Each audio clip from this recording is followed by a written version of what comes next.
अस्सलाम वालेकुम जी, उम्मीद है आप तमाम लोग खैरियत से होंगे। मेरा नाम मोहम्मद उमर खान है और इस चैनल पर गुफ्तगू करते हैं हम लॉ, लैट, लॉ गैट और LLB 5S के हवाले से। तो अगर आप नए कैंडिडेट हैं, इस चैनल पर पहली बार तशरीफ़ लाएँ तो इस चैनल को ज़रूर सब्सक्राइब करें ताकि इस तरह की मजीद अपडेटेड वीडियोज़ हम आप तमाम कैंडिडेट्स की खदमत में बर वक्त पेश कर सकें। आज के इस लेक्चर में हम डिस्कस करने वाले हैं लॉ गैट के बारे में। साल 2024 का पहला law graduate assessment test conduct हो चुका है। इसके बाद जो नेक्स्ट लॉ गैट है उसके हवाले से कैंडिडेट्स कन्फ्यूज़ड हैं। वो तमाम लोग जो अपने 10th सेमेस्टर में हैं, LLB के फाइनल सेमेस्टर में हैं या फिर LLB के फाइनल ईयर में हैं, वो इंतजार कर रहे हैं कि लॉ गैट का टेस्ट जो है वो कब कंडक्ट होगा, कब हायर एजुकेशन कमीशन की तरफ से अनाउंस होगा। तो सबसे पहले तो हम इसके एलिजिबिलिटी क्राइटेरिया के बारे में बात करेंगे।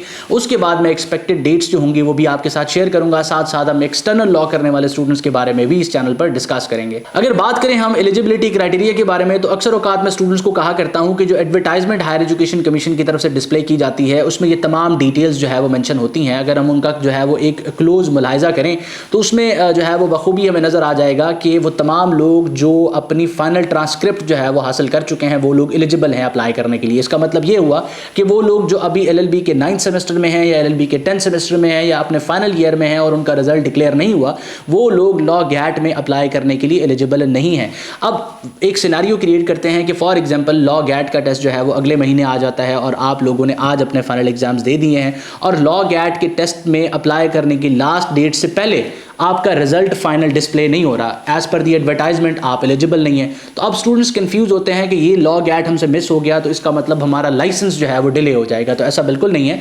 आप लोगों का जो ट्रांसक्रिप्ट है, ट्रांसक्रिप्ट जैसे ही आपको रिसीव होती है आप अपनी कंसर्न बार में इंटीमेशन फाइल करते हैं जिसको हम फर्स्ट इंटीमेशन कहते हैं, और उस फर्स्ट इंटीमेशन को फाइल करने के 6 महीने बाद आप अपनी सेकेंड इंटीमेशन फाइल करते हैं। और सेकेंड इंटीमेशन फाइल करने से पहले आपको लॉ गैट देना पड़ता है या सेकेंड इंटीमेशन फाइल करते हुए आपको लॉ गैट देना पड़ता है, और 6 महीनों में इजीली 2 लॉ गैट जो है वो कंडक्ट हो जाते हैं। तो अगर फॉर एग्जांपल जो लॉ गैट जिसके बारे में मैं अभी डिस्कस करूंगा वो आपके फाइनल रिजल्ट डिस्प्ले होने से पहले, ट्रांसक्रिप्ट डिस्प्ले होने से पहले आ जाता है, तो आपने इत्मीनान रखना है, इंतजार करना है नेक्स्ट लॉ गैट का। अब एलिजिबिलिटी क्राइटेरिया को डिस्कस करने के बाद हम डेट्स के बारे में डिस्कस करते हैं। रिसेंट जो लॉ गैट कंडक्ट हुआ है वो जनवरी में कंडक्ट हुआ है और नेक्स्ट लॉ गैट हम कह सकते हैं कि मई में जो है वो आपका कंडक्ट होना है, क्योंकि अभी रिसेंटली जो टेस्ट कंडक्ट हुआ है उसके बाद, यानी कि इस HEC का एक सीक्वेंस है। HEC का एक इदारा जो है वो एजुकेशन टेस्टिंग काउंसिल ये तमाम टेस्ट मुनक्किद करवाता है।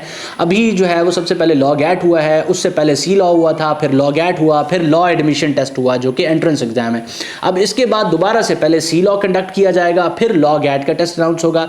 ये इस तरह का ऐसा नहीं कि कोई इस चीज़ के लिए बाउंड है, लेकिन ये एक पैटर्न है जो वो हर साल जो है वो फॉलो करते हैं। अब हम कह सकते हैं कि मई के महीने में जो है वो हमें इसकी एडवर्टाइजमेंट देखने को मिलेगी और जैसे ही लॉ गैट की एडवर्टाइजमेंट आएगी मैं आप तमाम लोगों के साथ इस चैनल पर उसकी अपडेट शेयर कर दूंगा। अब आप लोगों के लिए क्या चीज़ है कि अगर आप अपने लास्ट सेमेस्टर में हैं या अपने लास्ट ईयर में हैं और नेक्स्ट लॉ गैट में अपेयर होने वाले हैं, तो सिंपली आपने डिस्क्रिप्शन में मौजूद एक वीडियो को देखना है, उसमें मैंने सारे सिलेबस को डिस्कस किया हुआ है। आपने उस सिलेबस के अकॉर्डिंग अपनी प्रिपरेशन स्टार्ट कर देनी है और प्रिपरेशन आपने इस तरह से करनी है कि आपने प्राइमरी रिसोर्स पर रिलाई करना है, आपने बेयर एक्ट्स को पढ़ना है और सिर्फ उनकी एक बार अच्छे तरीके से रीडिंग कर लेनी है। जब आप उसकी रीडिंग कर लेंगे, उससे लॉ गैट का टेस्ट अनाउंस होने से पहले आप वो रीडिंग और वो तमाम चीज़ें कंप्लीट कर चुके होंगे। उसके बाद आप जो है वो एक दूसरे के साथ डिस्कशन और मुख्तलिफ किस्म के जो क्विज हैं उनको सॉल्व करके अपनी जो है वो सेल्फ इवैल्यूएशन भी कर सकते हैं और इसके लिए जो है वो कंप्लीटली प्रिपेयर भी कर सकते हैं। इसके अलावा वो तमाम लॉज या वो बेयर एक्ट्स जो स्टूडेंट्स को या वो सेक्शंस जो स्टूडेंट्स को कंफ्यूज कर रहे हैं, मैं कोशिश कर रहा हूं कि वक्तन फवक्तन उन पे वीडियोस भी अपलोड करूं ताकि आप लोगों को वो लेक्चर्स फैसिलिटेट कर सकें। इसके अलावा अगर आपके जहन में कोई सवाल आता है, कोई चीज़ आपको कंफ्यूज करती है लॉ गैट के हवाले से, तो सिंपली आप स्क्रीन पर मौजूद व्हाट्सएप नंबर को इस्तेमाल कर सकते हैं। वो तमाम लोग जो एक्सटर्नल लॉ जो है वो कर चुके हैं या एक्सटर्नल लॉ कंप्लीट करने वाले हैं, आप लोगों के लिए 2 स्टेप्स होते हैं। सबसे पहले आपने C लॉ का टेस्ट देना होता है, C लॉ का टेस्ट देने के बाद आपने लॉ गैट का टेस्ट देना होता है और उसके बाद जो है वो आप अपनी फाइनल इंटीमेशन जो है वो सबमिट कर सकते हैं। मैं उम्मीद करता हूँ कि ये वीडियो आप तमाम कैंडिडेट्स के लिए हेल्पफुल रहा। अपना बहुत सारा ख्याल रखिएगा। किसी भी सवाल या कन्फ्यूजन की सूरत में स्क्रीन पर मौजूद व्हाट्सएप नंबर को इस्तेमाल करें ताकि आप हमारे साथ इन टच आ सकें। अल्लाह आपका हामी नासिर हो। हमेशा आप तमाम स्टूडेंट्स की कामयाबी के लिए दुआ गो। उमर खान और उसकी टीम। अल्लाह हाफिज़।